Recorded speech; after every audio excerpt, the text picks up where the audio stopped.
রে কেটে তো মুসলমানলো মুসলমান আর সময় পাইলো না এটা কোনো কি ছাড়বাম দেখি সামনে কিছু জায়গাটা পাওয়া যায় না দেখি কামটা কই সারুন যা বা জঙ্গল মাঝে মঙ্গল পাওয়া গেছে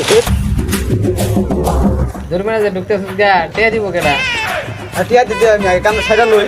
আগে টিয়া দিয়ে লপরে কাম আরে ভাই আমি সারা আমি করতা নি আর টিয়া দিতে আমি করতা হানি এটা লই বাঁচবো আরে বেটা না 1 কেজি মারলেও যে আনি 250 গ্রাম মারলেও হয়নি টিয়া একই দূর লাগবে ভাই কয়টা দিয়া 50 টিয়া এত কে আগলেও 50 না আগলেও 50 যেহেতু 50 টিয়া তোর দিউনি লাগবে বিপদে পড়ছি আর তোর টিয়া ভাই কাম তো সারলামই পানি কই ভাই এনে তো ঢুকলেন গা তাড়াহুড়া করে আমার তো কইবার মনই নাই পানি তো 7 কিলো দূরাতে নদীতে এনে কাম সারু লাগে ভাই এমনি তোমার ইজ্জত মারে আসছো এত গন্ধ কে শালা মনে মন হানি ছেড়ে দিছে